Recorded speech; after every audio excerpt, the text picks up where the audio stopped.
episode 17 of the Pyramid Pod. Today I am very excited to have my friend Herb on for just a fun episode. We're going to dive into the different narratives and the role that social media is playing in our lives. And yeah, Herb, why don't you start by just giving us a little introduction about yourself, your background, what brought you to Twitter, what's kind of the message that you want to get across through your platform? Right. Well, first of all, thanks for having me. It's been in the works for literal years before we finally start talking. But yeah, well, I always find it hard to give myself some kind of label that I do because I don't even know what I do, you know. But my life kind of got very hermit-like because I have something in my neck that's broken. We still don't really know what, but it's probably a nerve stuck. So I could do less and less physically and always in the hospital. So that gave me a lot of time to reflect and work on yourself. And even if you didn't want to. So I learned a lot about just how the world really works. And eventually I ended up on Twitter because, you know, all the other platforms are just like Twitter is just you talk, you know, you just say stuff. You can say weird stuff, but, you know, you just say stuff. So you kind of connect with people. And it's how I kind of ended up there, especially when the world went really crazy. I kind of went back to it like 2019. Yeah, I think 2019 was when I made my Twitter. I was like, the world is so crazy. Like, I need to have some commentary about what's going on. And I agree that, like, of all the platforms, Twitter, I think, is the most fun because you get to just like express ideas in words more than Instagram is just pictures and stuff. But yeah, what do you feel like you've noticed in your last 2 to 3 years on Twitter in terms of like trends and trying to become aware of like social movements and just any observations that you have made of Twitter activity and people in general, I guess? Well, besides the obvious conspiracies about shadow banning and things, which isn't really a conspiracy anymore because it's pretty obvious that it was the case. But just before we started talking, I said the narrative thing that people just jump on the hot narrative and kind of, you know, get hyper focused on that. And well, a good thing that I think that Twitter has is that it's really, really fast with connection with people because it's instant when you talk. And when something happens in the world, you can kind of get this personal perspective on something. And the funny thing earlier, the big narrative now obviously is Elon buying Twitter. So, you know, I obviously really don't give a F because whoever owns it, we're going to use it anyway. You know, the same as like Trump's going to be president, I'm going to move to Canada. And now I'm going to quit Twitter. Well, go ahead. I don't care, you know? Yeah.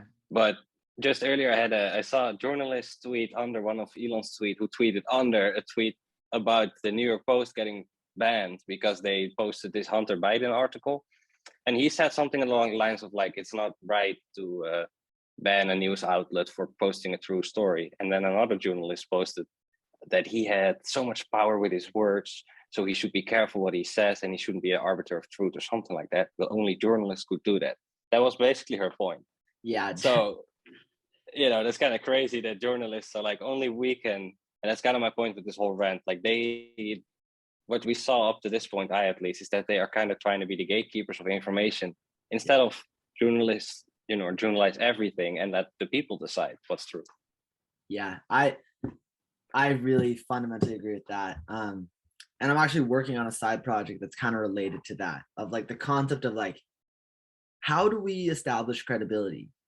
Like the concept of credibility and trust. How do we distribute that in a way that is reflective of integrity? You know, because I think in this current system, we do have journalists coming out of mostly academia, and then like I think we've all heard like some variation of journalists saying like it's dangerous for other people to decide what is true because it is our job to decide what is true.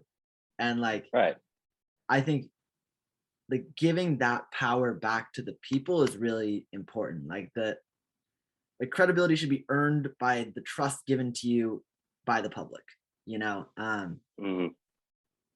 And I'm with you in terms of like overall neutrality on how I feel about Elon buying the platform. Because I think on one end, like I think like he's kind of a character, you know, like he's yeah, like he's definitely a character that is interesting, but also like I wonder if some of his like Freedom Crusades like character is like really like how authentic that is. Sometimes I wonder. And I did see a Yeah, no, I couple get that. that I was interested in about Elon buying Twitter. It was something to the effect of like, what if Elon's not buying Twitter just to like preserve free speech, but somehow he wants to utilize like the data of Mhm. Twitter into Neuralink. You know, like he's Oh, of developing course, of course. and He's an entrepreneur. He's not just doing it for free speech. I definitely agree, and that's the thing, right? He has this AI stuff as well. Even though he says it's dangerous himself, he still works on it and the Neuralink stuff. So it's like, are you really? But then we have this spiritual perspective, I guess, because then you don't want a chip in your head. Most people don't think like that. So if you see it as an advancement, because you can, what he basically wants is like this AI symbiotic human, so that we have faster everything in our brains. But through the spiritual side you can do that as well, but it takes work. It's basically a shortcut. And I saw something along those lines of Valve, where Twitter is a communication platform in all kinds of different languages, and they want to use that database to train the AI, because AI is still a little bit weird with actual human-like communications. So just for that it's already massive. But in the end, can we do something about it? Not really. now now I just think it's fascinating to think about. Definitely. And I was talking to someone on the last podcast I had about like the use of social media and AI, and one concept that I came up that came up with in the conversation was like, I don't know if you've heard of an egregore before. Not really, I don't think. It's kind of like just like a thought form, like, and Oh, right. um the guest that I had on was saying that he thinks that like the government or whatever the government you call the CIA, the Mm. elite, whatever, that they were using social media information to basically create like realistic like AI avatars of us that like behave like us, and using our social media as like behavioral patterns to try to create like fake like simulated versions of us. Yeah, no, but they definitely do that. That's also how machine learning works. Yeah, The how the newer phones and all these things. They that's why it's kind of scary in a way, because we all know the Matrix, the movies. And we call this being in the Matrix, but that's basically just a conditioned mind, because the mind's being told in what kind of box to think. When you get out of that, you get out of the Matrix, because in the end it's all in our minds. yeah. So it's like, which way do you want to go? Do you want to go this symbiotic robot human like route, or do you want to go the other way? Like, I'll pass on because it goes the really deep. robot ship. And I The like robot stuff goes really deep. It's really scary, because there are actually companies, like legit big ass companies, working on this stuff. But the world is so big, you don't hear about it. yeah, no, I mean I'm with you. I think that the transhumanist like agenda is very real, and I think in our lifetime we will see people merge more and more with machine, and Hmm. I'm But there's also always not two here sides, right? I'm not here to judge either way, and say like you should do this, you shouldn't do this. I can only speak on kind of like the experience that I want to have, and that is Mhm. not merging with a machine. But No, same. yeah, um, No. one thing you just said that really stood out to me is that the matrix is the conditioned mind. I think Yes. I think that's really true. And I guess that leads Well, me that's to how they control it, right? yeah, Narrative control. which leads me to my next question. Like in your spiritual journey, your process these last few years of awakening, what are some effective like methods, techniques, strategies that you found that help you to decondition, to deprogram, um, and recognizing that we're always deprogramming too. Like I don't think I'm like anyone is fully deprogrammed. They've got rid of all the programs running them. Like You I think can't. yeah, like There's always new ones. there's always new ones, but freeing ourselves of these stagnant programs that are kind of limiting us. That's how I Mhm. see it, is like, Yeah, you just one that's how on, it's why it's called expanding your consciousness, because you keep growing yeah. to bigger spaces basically. And when But you're the running, to answer your question, I think there's two things. Well, basically one big thing, but two things. Observation is the biggest one, because when you observe, you kind of disconnect. You're not disconnected, but you don't take it, in you. With identification, you take it in you. Like people care so much about Elon buying something, or people care so much about a supposedly floating around virus, or whatever the case may be, that the hot narrative, right? But a lot of times it doesn't. Uh, Whether you care so much about it or not, it's not going to change the thing you care so much about. yeah, So you can better observe, because you are not going to change it, but by you identifying with it so much, it is changing you. yeah, So that way, when you observe, you do disconnect. So that's the first step. But then you've connected with stuff for so long, so you observe yourself as well, and then you reflect, and then you look at what you just said. Which beliefs do I have, and are they still fitting my life? Because the thing with truth is that it's dependent on perspective, and perspective is dependent on where you currently are in your journey. So you can stand next to someone and have a completely different truth from them, on a spiritual level, mental level, an ethical level. That doesn't matter. But the thing with truth is that it's flexible.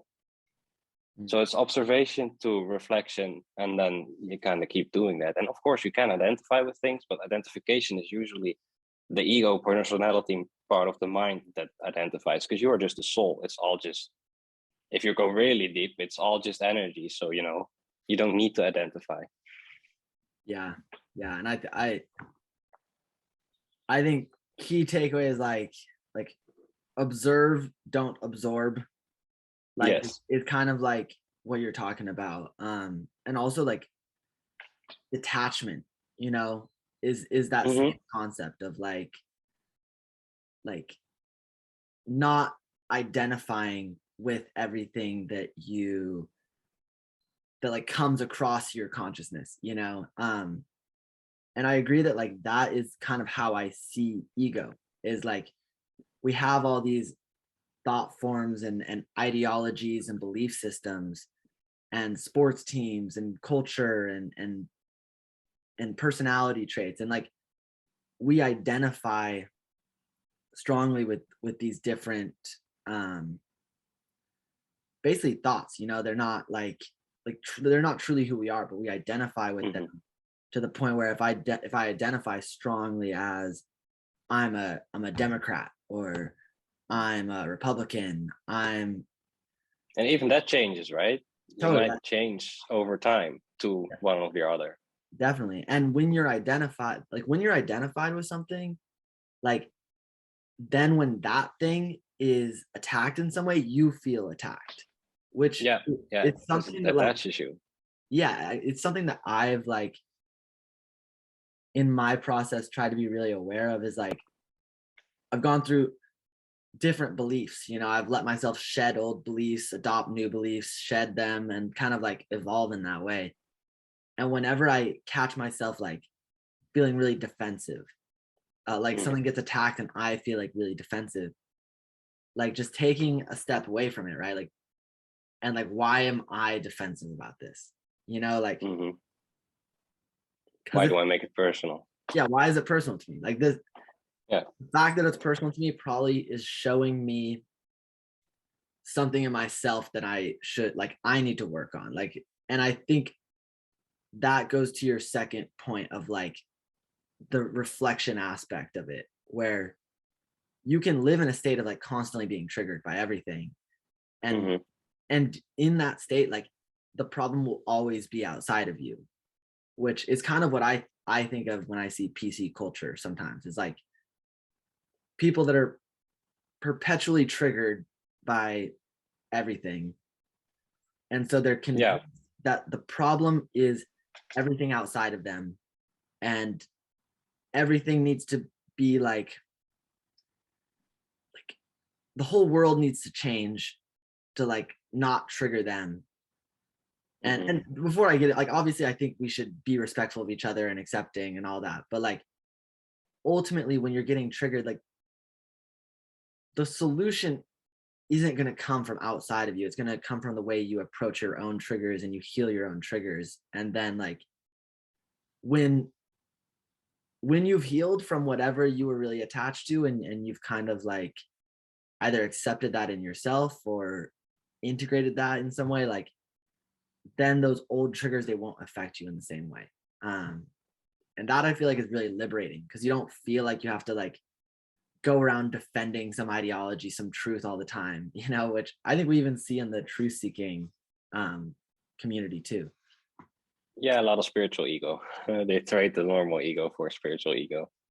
Yeah, I think. But there's this point where I don't know what it's called again, but I saw it in some video, like where you learn something new, then you get to this stage where you don't know yet how little you know, but you think you know a lot because you're researching a lot in a short time.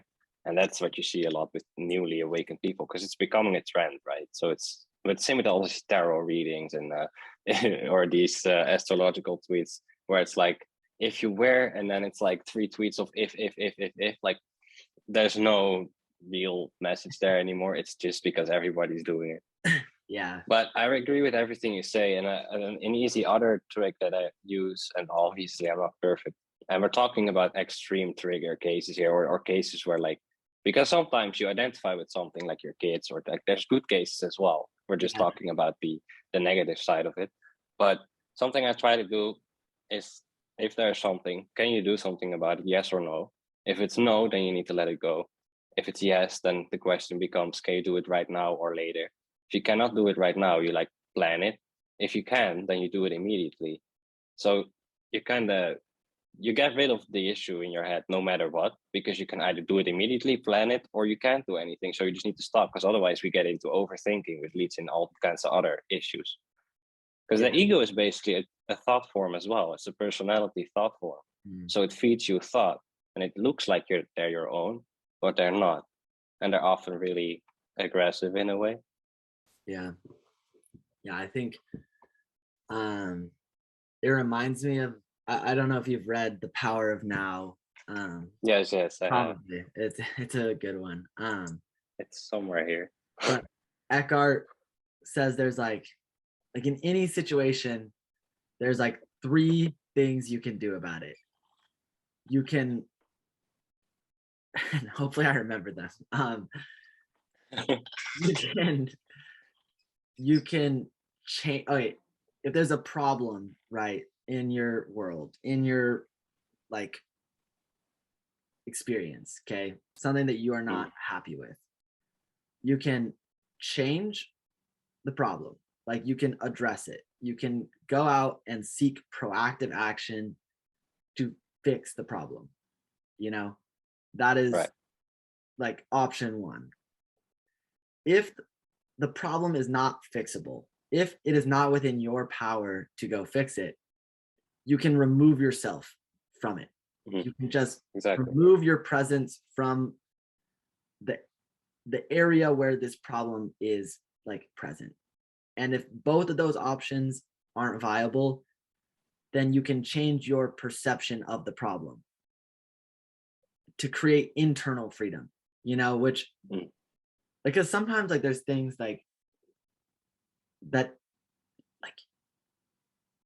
like you kind of just have to live with for at least a period of time, and like you can be extremely like upset by them constantly. You can allow them to like bring you down and kind of focus mostly on all like what's wrong with it, or you can like almost shift to an empowered state where you're like maybe I can't address it right now, maybe I can't change it, maybe I can't remove myself, but I do have the power to change my perspective of this situation, and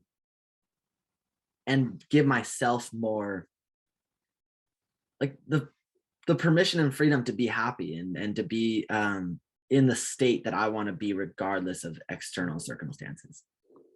Right. Yeah, that's what people mean as well when you say take your power back. And that's what I mean is like observing, because you can, if you try to be thinking about it the whole time, you only kind of hurt yourself because you make yourself feel bad. And basically, like we choose everything, like from the small to the big, because your choices led you to where you are right now. like physically, but also how you feel. Because a lot of times, and I noticed that especially lately, it's very quick how your thoughts work. But if you catch a bad thought and you kind of keep pushing on it, then you start to feel really bad really fast. But you can turn it around. It just takes a bit of like you got to change the momentum. So that's why we often forget that all this energy stuff and thoughts and things work with momentum. So if you lean really far one way, you can't just make a 180 because you need to change the energy momentum the other way, or keep being mad, for example, and then you keep feeling bad, but you can transmute it into something else. But you cannot just, like when we say observe and stuff, and like what you say, let it go if you can't do anything about it, you shouldn't put it in the back corner of your mind, because then it's going to haunt you later on. You got to actually choose what you're going to do with it and have that intention, because otherwise, it keeps adding up, and then eventually you get these explosions and mood swings because you have all this buried energy inside. This reminds me of something else that I've realized like recently more so, is like the power of acceptance.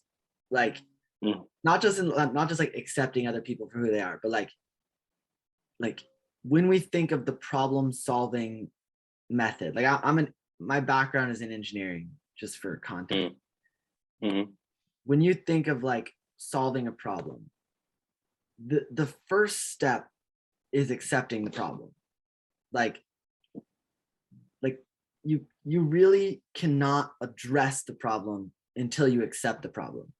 And I find that we see some of that, I guess you might call it spiritual bypassing, which is like where people want to like feel good, be high vibe and stuff, and but not do the work.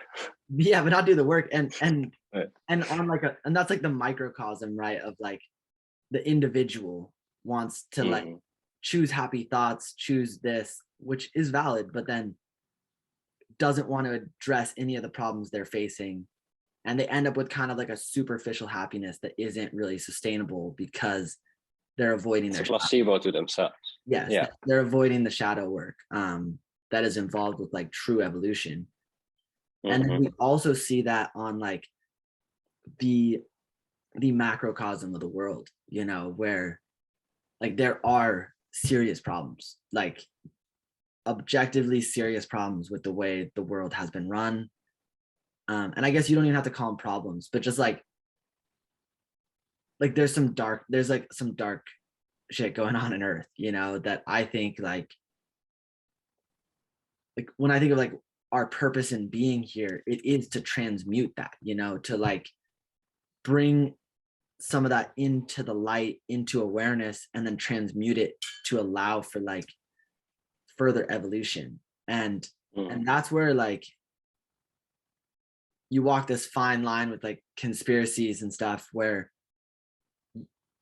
I think people can go too far down the rabbit hole to where it's like harming their mental health, and they're just kind of like obsessively researching conspiracies and a little bit off the deep end. It's feeding entertainment for the mind, really, because in the end, most of these conspiracies aren't going to help you grow spiritually, and that is kind of what you're here to do as a human. But to get something, because you say, okay, so how the world really works is what we're not being told, and how they control people with the narratives, because most people watch the same news sources and they all say the same thing, so you keep the same fictional, or not necessarily, but the same illusion around everyone. But the thing is that, to get really deep, we're not all on the same earth anyway, because they're all different timelines, and the way our consciousness is the way it reflects, and then on the small scale, but on the big scale as well. So to change the world, we need to change ourselves. So yes, we can look outside and change things, but all of these things on the outside are manifestations from us individually or on the big scale. And conspiracies are fun, but a lot of them, even if you did know the truth, it wouldn't change anything, because you would never come across it anyway. Some things you would come across, like conspiracies, what they put in the water or the food or that kind of stuff. But if the earth is flat, round, or a cube, doesn't matter in the end. You know what I mean? Yeah. So some of them do help because you realize that not everything is like the way you think it is. But like you said, the others, like some information is poison because it fills you with fear. And if anything, fear is going to block your growth because it paralyzes you. Yeah. Like they say that you need to prepare yourself. They've been saying that for years. Like I always think like this: we've come this far, and for me personally, I should have died a couple times. Like there was no way I should have survived, but I did. So I'm like, if I'm gonna die, I'm gonna die. You know what I mean? Because like what are you gonna do anyway if they drop a nuke? That's never gonna happen. I don't ever believe that it's gonna happen. But what if they would? It's great that you have food in your fridge, or in your storage, but you're dead anyway. You know what I mean? Yeah. So like, but that's not gonna happen because we didn't all come here, and especially the younger generation that is just remembering things. Because some of them just look stuff up online and say they're spiritual, but there are others who actually remember other lives and actually run into ghosts and non-physical things that are impossible to deny. So you know that there's more, and you know that we're not here to all die in some kind of massive war. But yes, it is difficult sometimes because there is so much. If you look for it, there is a lot of grief to find, but you don't necessarily have to look for it unless you run into it. Yes. Yeah, one thing I want to jump into that you mentioned, that I still have questions about, and I'm still trying to like wrap my head around, is like timelines, because I agree that like we're all on different timelines. And like I think kind of synchronicities merge the timelines and bring people into your timeline, and like ultimately choices. And I agree that like I would say the two almost like quantum like energies that attract certain timelines is like there's love-based timelines and fear-based timelines, and like Pretty much. and like the fear, which does happen in conspiracies, it can draw you in. But I just would like to give you the floor to like expand on like how you in your own mind conceptualize, if you can put it into words, the concept of timelines, how they relate to the individual, how they relate to the collective. All right. Well, basically, you are in the end just a spirit, right? You're such a magnificent spirit that you can't come into one body, at full. That would be too much energy. So this here is just one facet of you anyway, which is why throughout your life, if you grow spiritually, you can have the feeling that you grow your personality. At some point, you're really into certain things, and then at some point, you drop those things. So it's kind of like you grow, but you in the actuality are just switching to different versions of you because your soul is so smart. Basically, you don't have to just live one life. You're living many different lives at the same time, and they're also not all human. But timelines are just, you can think of it as a massive spider web that never ends, and they're all just threads crossing through each other, but you're weaving the threads as you're going. But at the same time, everything already sort of exists. It's always a little difficult to wrap your mind around, but you're like a radio channel and a radio transmitter at the same time, because you have this brain and this body and this soul. So what you do by your choices is you choose whatever you choose, which makes your vibration go up or down. So if you choose very violent things, obviously you're going to go down a darker timeline, so to speak.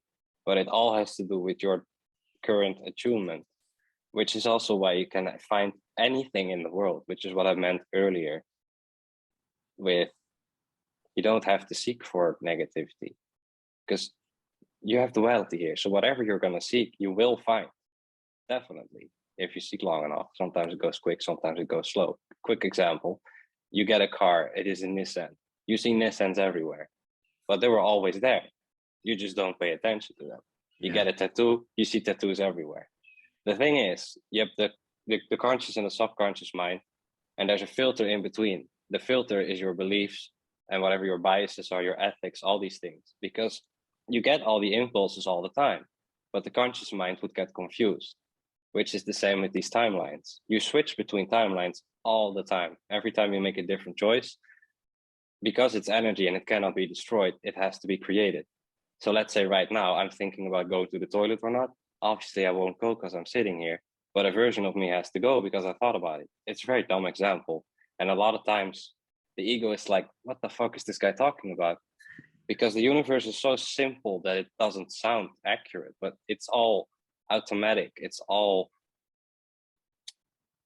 manifesting. It's all there at the same time. It like you from 2015 are still there. You can still connect with that.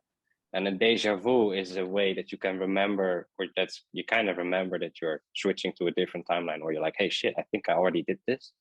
And sometimes you only remember like the last 10 seconds, and sometimes it's very, very clear. Or you can have dreams that feel very similar to this life, but they're not exactly the same. But it can also happen outside. There's a tree in a different place, or there's a building that's all of a sudden not there, or there's street construction, and at the end of the day it's gone, but it shouldn't be gone because it was way too big. It's sudden or subtle, I mean, but we don't pay attention to it. Yeah. But it's weird to explain because there aren't really words for it. Yeah. No, it's definitely I think It comes down to choices. That's it, choices. Yeah. Because your choices change your vibration, and that changes where you are.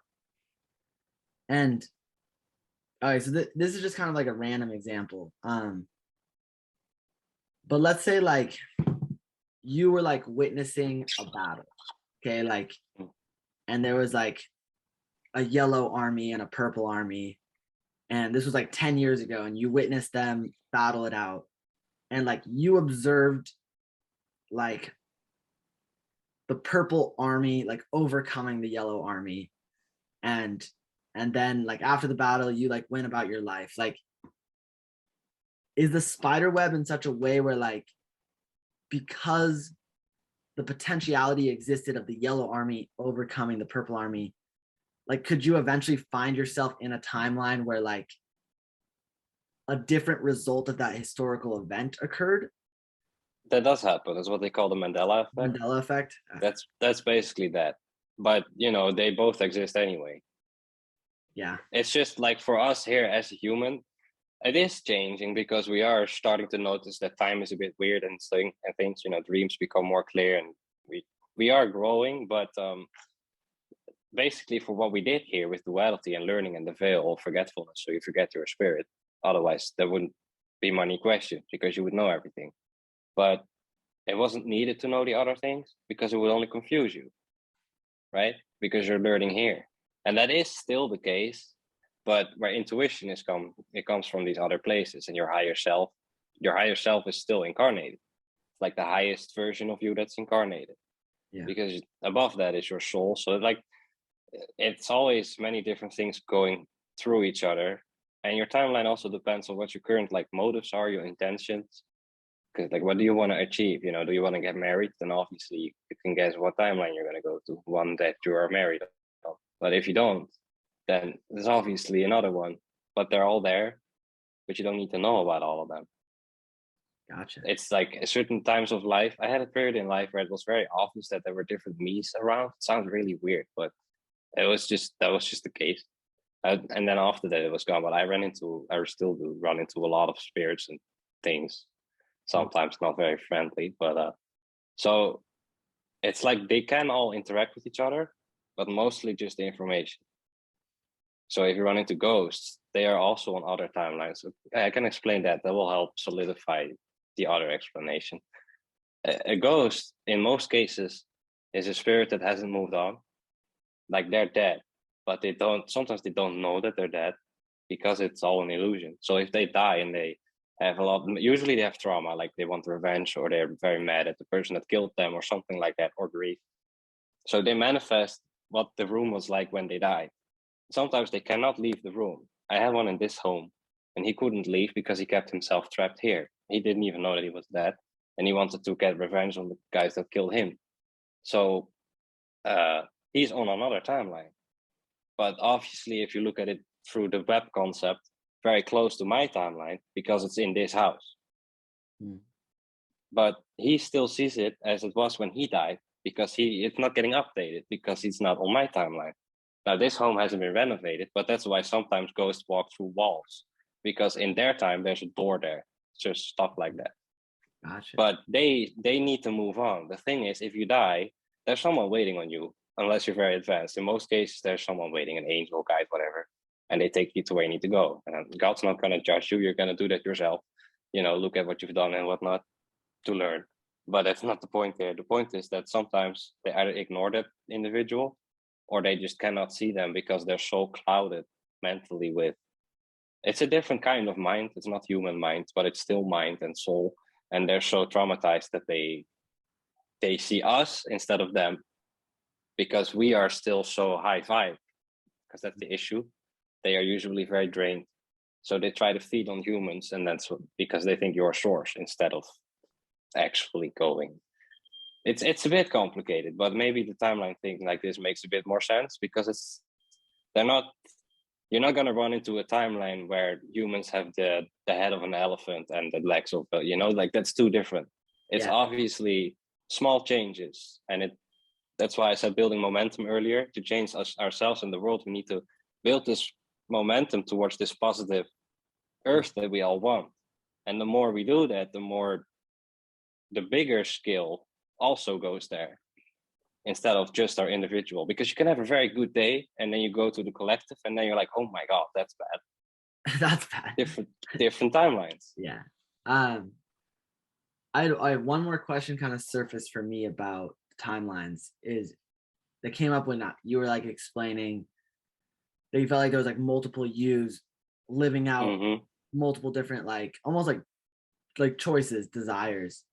Do you think that has to do with like our soul, like our soul incarnates onto earth, and you also said that like we're our soul is so like powerful and large that we can incarnate into multiple beings at the same time. And do you feel like okay, my soul, my spirit here in my body, like I have all these different choices ahead of me that I can make, about what I want to accomplish. Do I want to focus professionally? Do I want to focus on marriage? Do I want to focus on friends? And like ultimately I want all of it, but do you think by allowing this like almost fragmentation of timelines, like where maybe this Braden is doing one thing and then another Braden is like exploring a different choice and another Braden is exploring a different choice, do you think it's kind of like a way of like accumulating knowledge to your soul, almost like accumulating that wisdom and experience, and doing that in the end? It's all knowledge. It's all to learn, because that's how creation works. Because you eventually all go back home to source, right? Not just the spirit realm, but like actual God, whatever you want to name it. But there, to go really deep, there's another source, like there's infinity, there's no end to it. But all our knowledge is like we learn ourselves as human, which makes us learn as a soul, which makes us learn as overall source. And with that, new creation is being made, right? So it's all about knowledge. But it's like I'm writing about all of this at the moment currently as well. I'm writing a book. I have been for a very long time, where I also go into timelines and just the mechanics of Earth and everything. But basically, you come here for two things: for yourself and the collective. So there's usually stuff that you are already really good at. Obviously, you're still learning, and that's what we obviously call our passion or purpose, because it comes very natural. You can have multiple ones, and they can change because of different timelines that you're on in those moments. So like you say, so maybe you want to get married, or you want to get a job, maybe you want to get all of them, and you switch in and out. But you can imagine that if you go and build the momentum with choices towards the timeline where you're married, and you want to get rid of that timeline to go to another timeline, to still keep it on timelines and not about marriage, but you can imagine that that's a very big transition, because you don't just get out of marriage. You know what I mean? That's a very big trivial point. So you could call that a timeline node or a transition point, because it's like buying a house. It's a big thing. So you do need to realize when you make choices, whether they are whether they're gonna have big momentum or not, because otherwise you don't just go to another timeline. But it can go really fast, which because you can go really dark and towards negative things, and all of a sudden everything feels like hell, and you can change it really quickly. But the physical is always slower. Yeah. So that's why things like marriage and with a lot of bureaucracy and paperwork or buying a house, things like that, you might have already changed, but your timeline hasn't yet. But to get to the other me's and other you's that are around you, sometimes when you're thinking of a big decision like that, it's like you can see what happens if you do pick that choice. Have you had that happen sometimes? When you think about something and it's like you see yourself living that Yeah. before you've actually done it, then you're literally like tuning your antenna to a you that's doing that.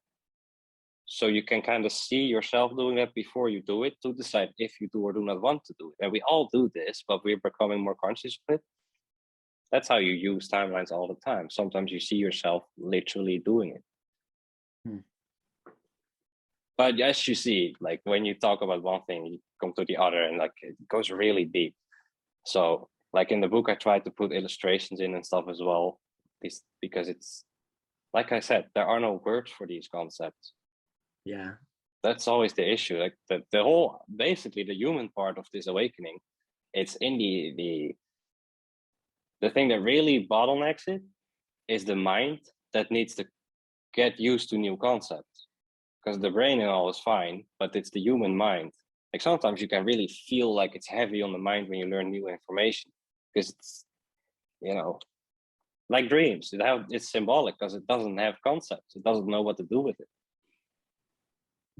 But the soul knows because you feel the information as well. I always like to say, you know before you think. Mm-hmm. So while we're talking about timelines, like what are your thoughts on like the balance of free will and destiny? You know, because I personally know I I go back and forth where some days I'm like, I am a freaking crusader into the universe. I can do anything, you know, like I can Right. choose a direction and I can walk there and I can make my own destiny.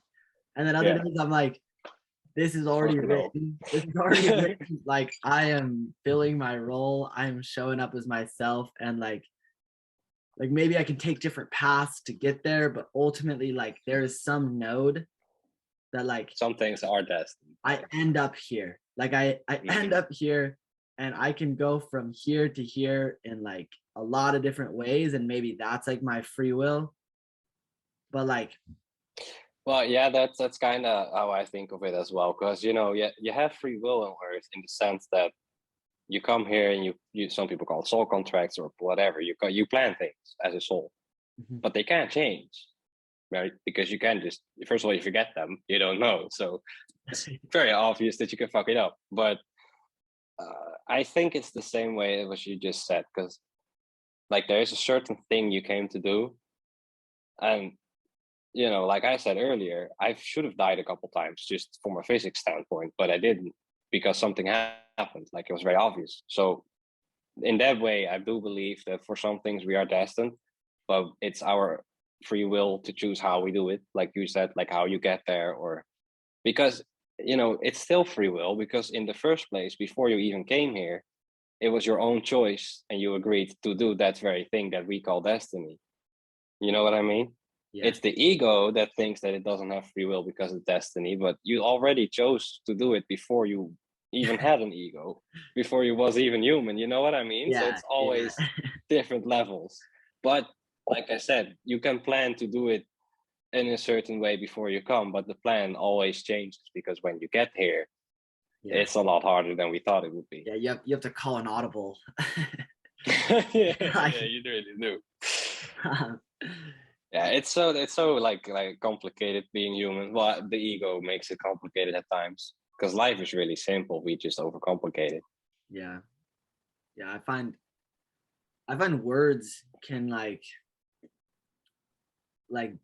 be the most complicating thing. Like just like trying to like talk about these things. Like I feel like on one level it's like you already know these things, but like the Yeah. language with which you know these things, like in your spirit, is like is not English, you know. So No, it's like it's you're like, energy. yeah, it's energy. So you understand things energetically, and then like your body is almost like an instrument that like enables you, and depending on how well you tune it is how well you're able to like articulate these things.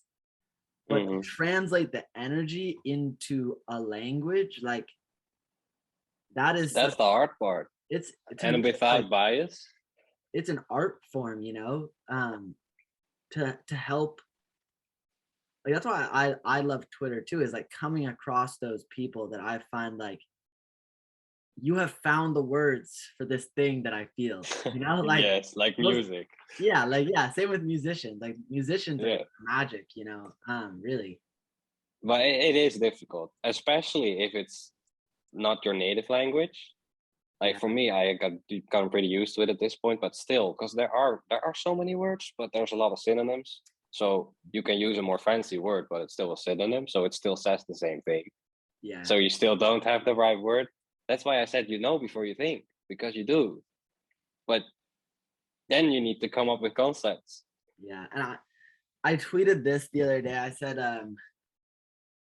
like the cleaner the vessel, the clearer the message, you know, because Mm-hmm. in that process of like translating the energetic language that we're all like tuned to, but at different states of awareness of, you know, the more cluttered we are with ego and identification and belief systems and thought forms, the more cluttered we are with that, like we're almost creating, it's almost like blockages that then in the translation from energetic understanding to language, like we are, our language, our words are warped in a way by our identifications, you know. Mm-hmm. Yeah, I think about this stuff a lot. I Yeah, think I about language agree. so much, which, well, by the way, I respect all bilingual people because I think it's so impressive to like I always think about this, like that I speak like a little bit of Italian and a little bit of Spanish. I'm not fluent by any means, Mm. but like I've taken a year of Italian and a good 4 years of Spanish. And like there are some Right. things that you can express in certain languages that you literally cannot express in other languages. And so like Mm-hmm. depending on the languages that you speak, like you are rewiring your brain with different understandings. And then I start thinking about like Yes.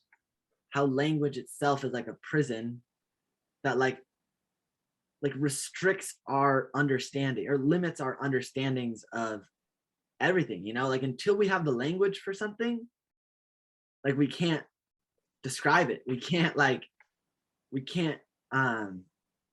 except for like telepathic understandings, you know. But like yeah, I Yeah, just, that's one of the things to get back to all the way at the beginning of the conversation with Neuralink and Elon Musk. One of the reasons why he wanted to have Neuralink, but like you just said, intuition or a telepathy as well.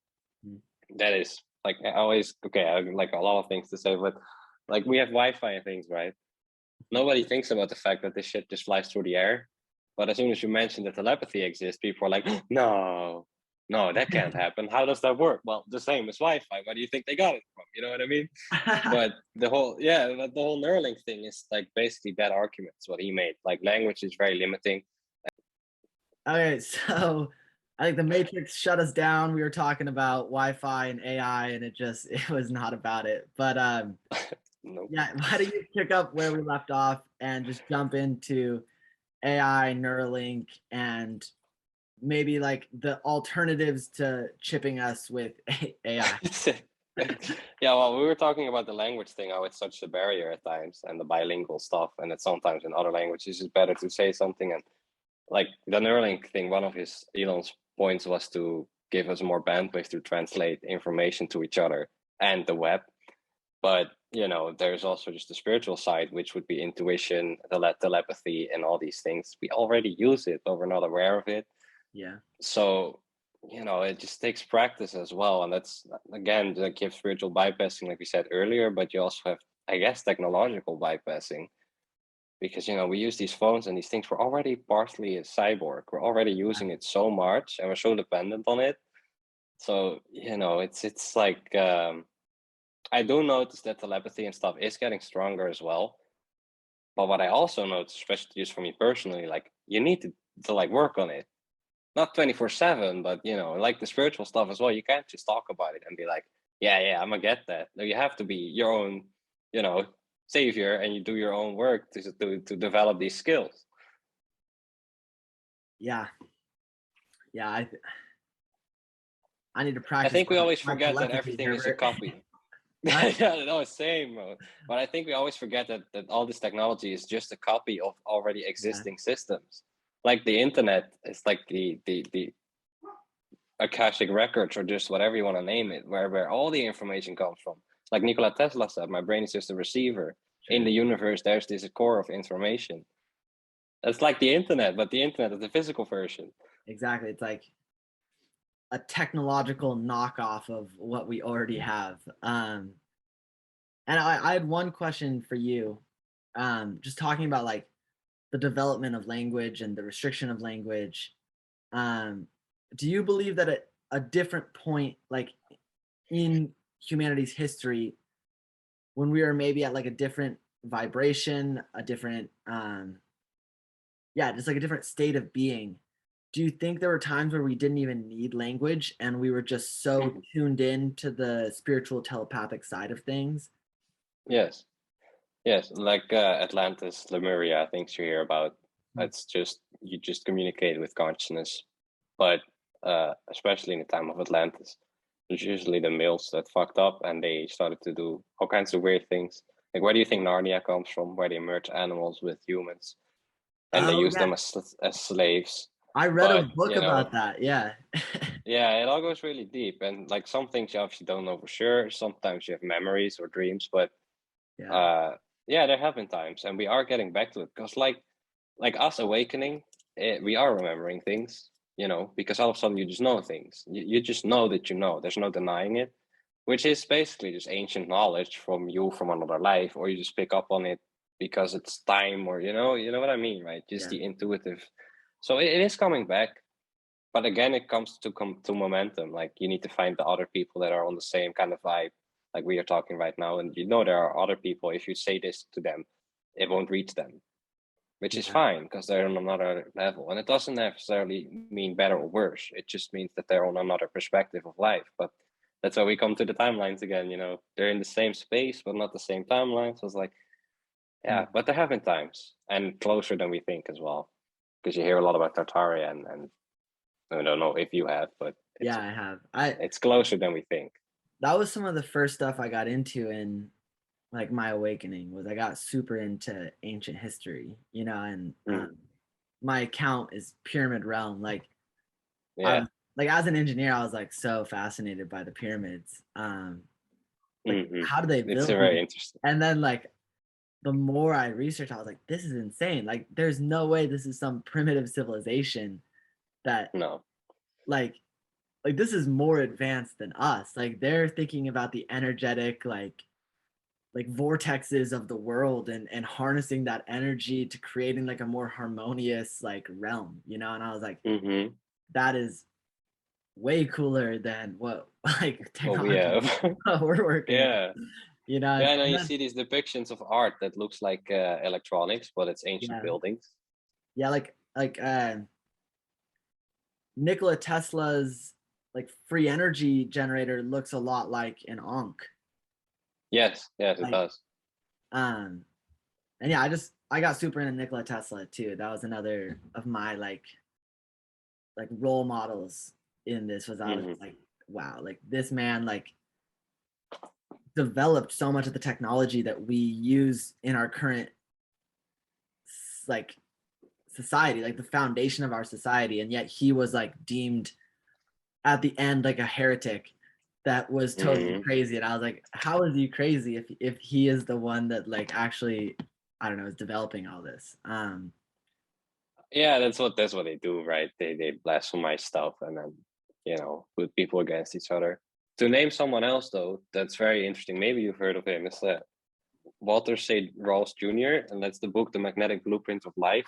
It's blacklisted, so you can't buy it, but you can download it.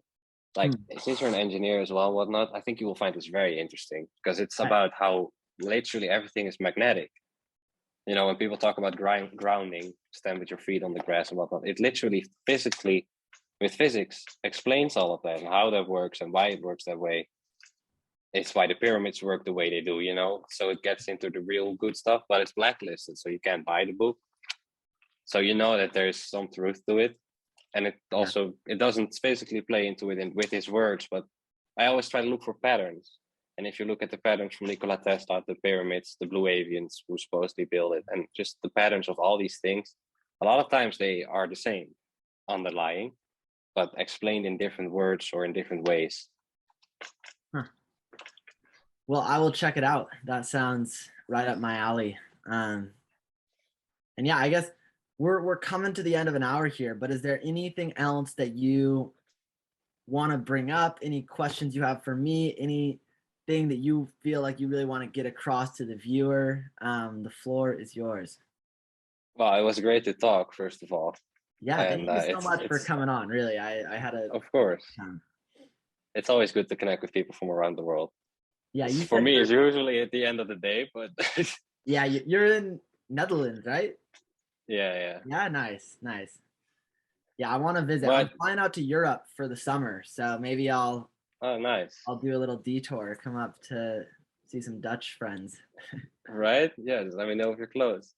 But something to end it with, well, I mean, to end it on something that's useful, since we mentioned patterns, it's because in the beginning you asked, how can you help yourself with observation and reflection?